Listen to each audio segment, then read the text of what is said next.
Dzień dobry. Dzień dobry, witam. Mamy parę pytań do Pana. Dlaczego zdecydował się Pan na otworzenie i prowadzenie zakładu ceramicznego?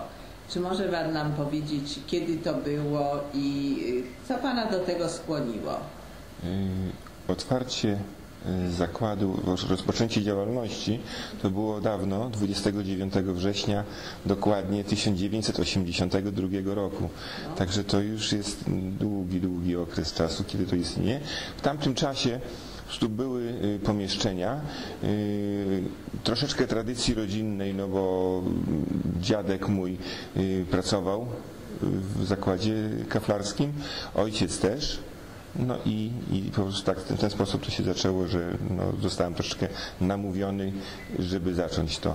No, pierwsze lata były takie, że ojciec bardzo dużo mi pomagał, bo musiał mnie po prostu do tego nauczyć, przygotować. I to się zaczęło. Jednak było to przekazanie pewnej wiedzy z pokolenia na pokolenie. Wiedzy, tak. Tak, wiedzy. A czy rodzina Pana jest również zaangażowana w tej chwili w Pana działalność? W tej chwili nie.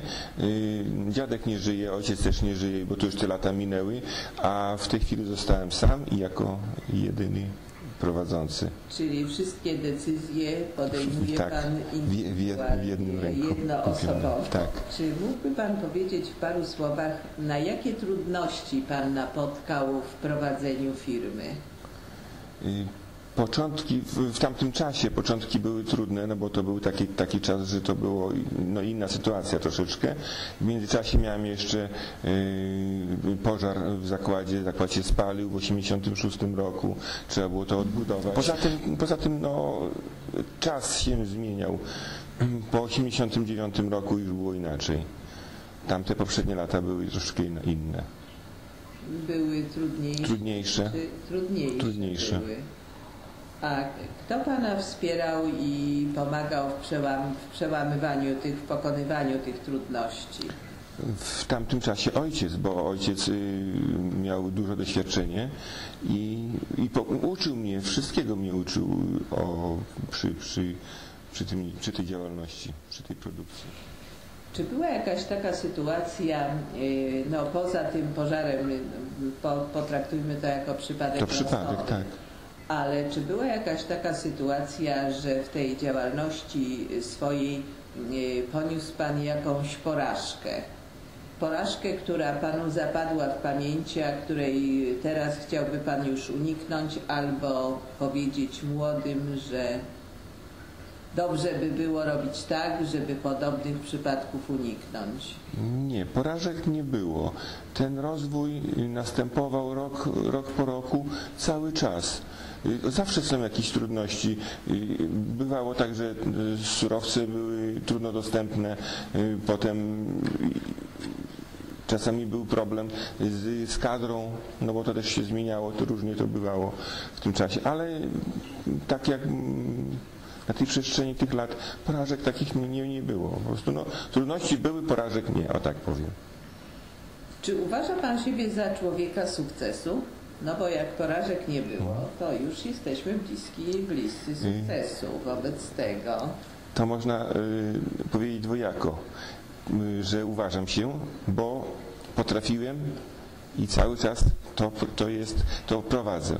Druga sprawa jest taka, że nie uważam się, dlatego że cały czas muszę ciężko pracować, a chciałoby się już tego uniknąć, żeby już tylko odsunąć się z boku i czerpać z tego, co się robiło. Ale niestety tak nie jest. Trzeba w dalszym ciągu ciężko pracować. Sukcesy na ogół się wiążą z ciężką pracą. Tak. A jakim swoim cechom zawdzięcza Pan te sukcesy? Osobistym swoim cechom. Troszeczkę takiego, można powiedzieć, uporu, konsekwencji. Tak.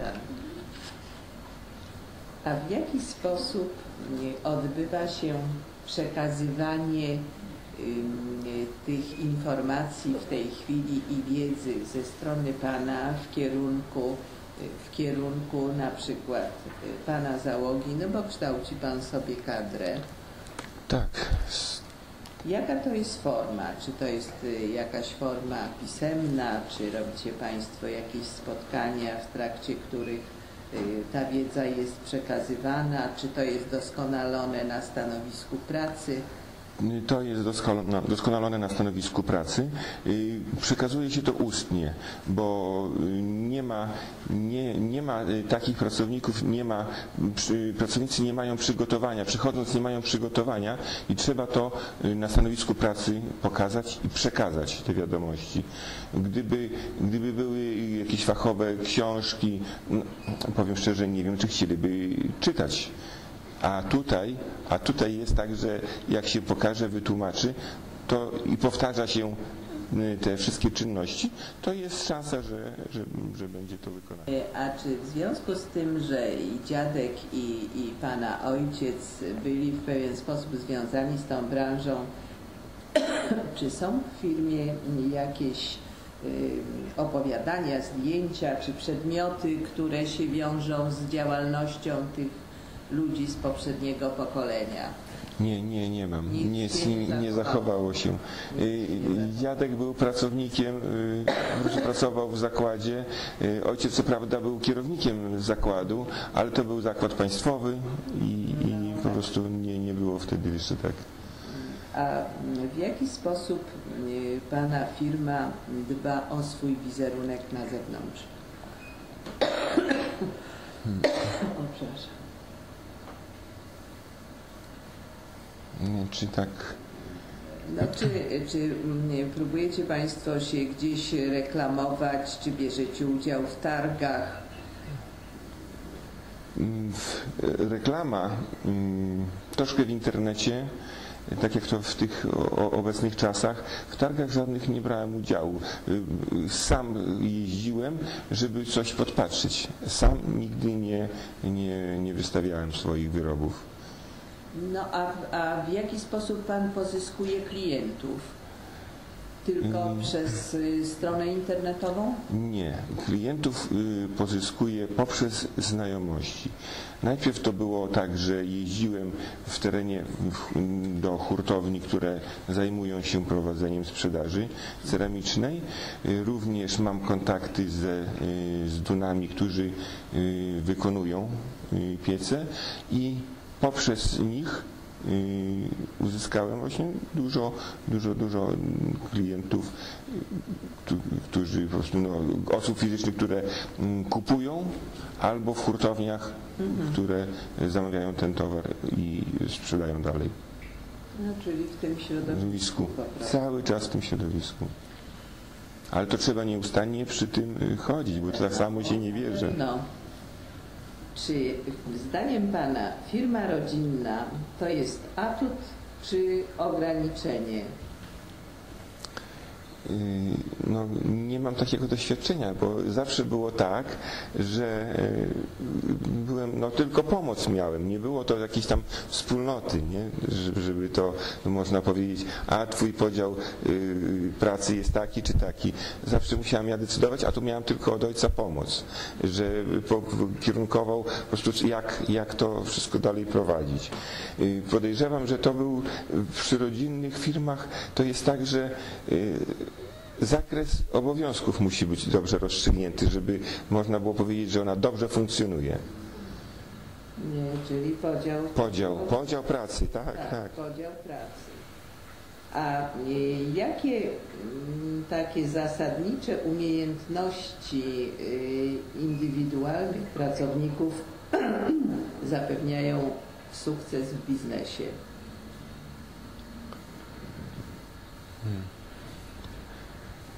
Znaczy pracownik musi troszeczkę wykazać się swoją inwencją, że coś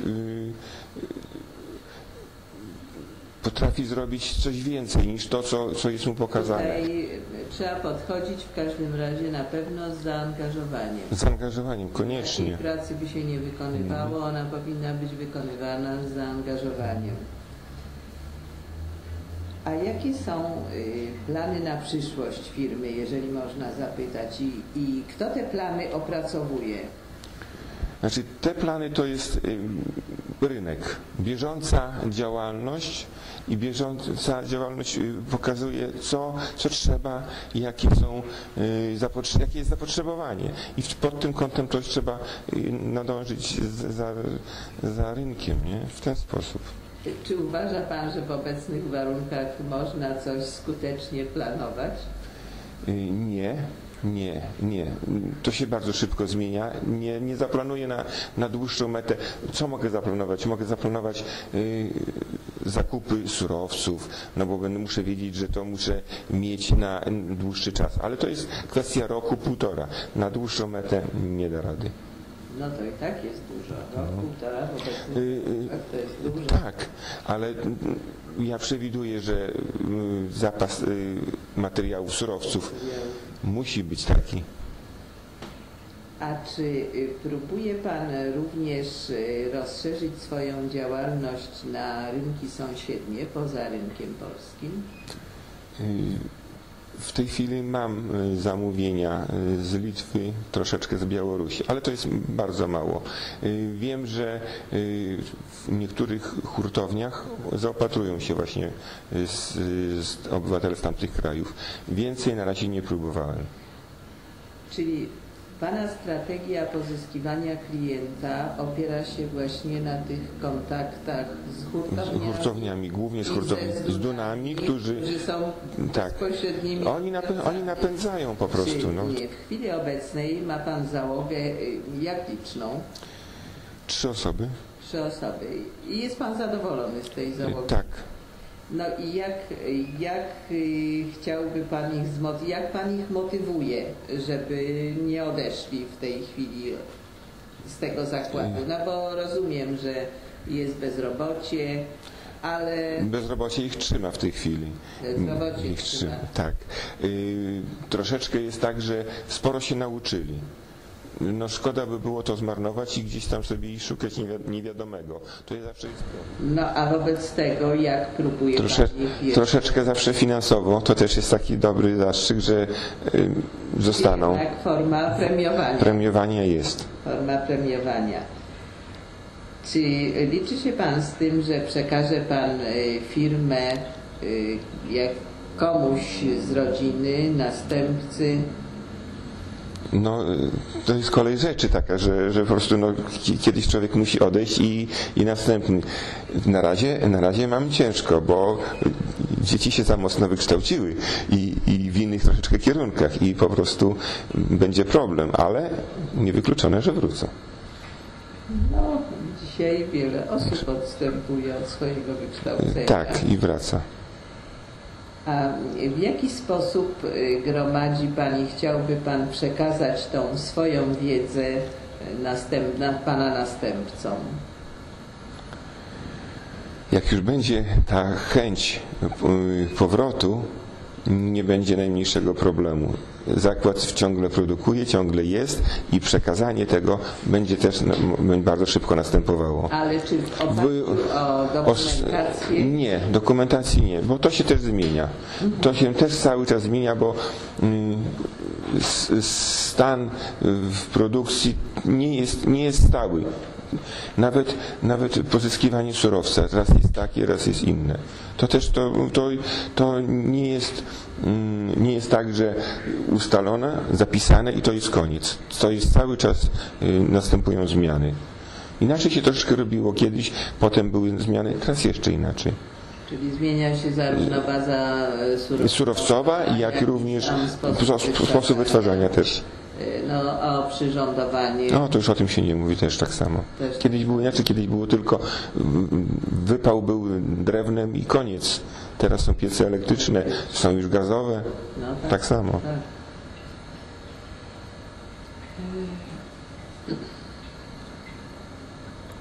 A jakie są w chwili obecnej wąskie gardła w tej pańskiej działalności?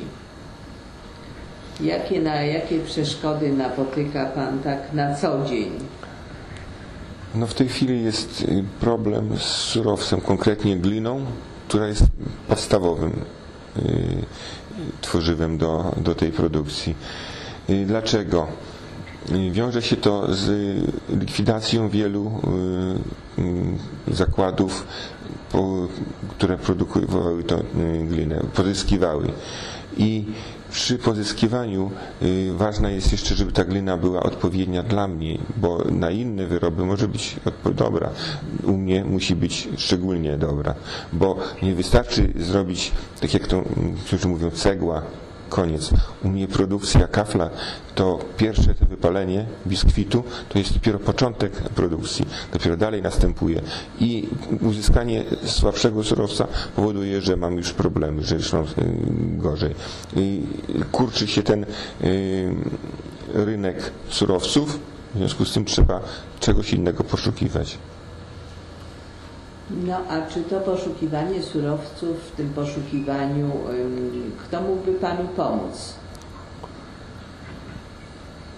No najlepiej by było, znaczy powiem tak, są już firmy, które zajmują się tylko i wyłącznie przygotowaniem gliny do produkcji kafli, ale wówczas ta glina jest strasznie droga, jak na obecne warunki. I chcąc obniżyć koszty, trzeba zacząć samemu inwestować w pozyskiwanie dobrego surowca. Znaczy w odpowiednie maszyny i przygotowywać. Czyli proces przygotowania surowca też przejąć. Tak, przejąć, żeby robić samą działalność. No to cóż, dziękuję bardzo. Życzymy dalszych sukcesów, żeby tych trudności było jak najmniej. Dziękuję bardzo. Dziękuję bardzo.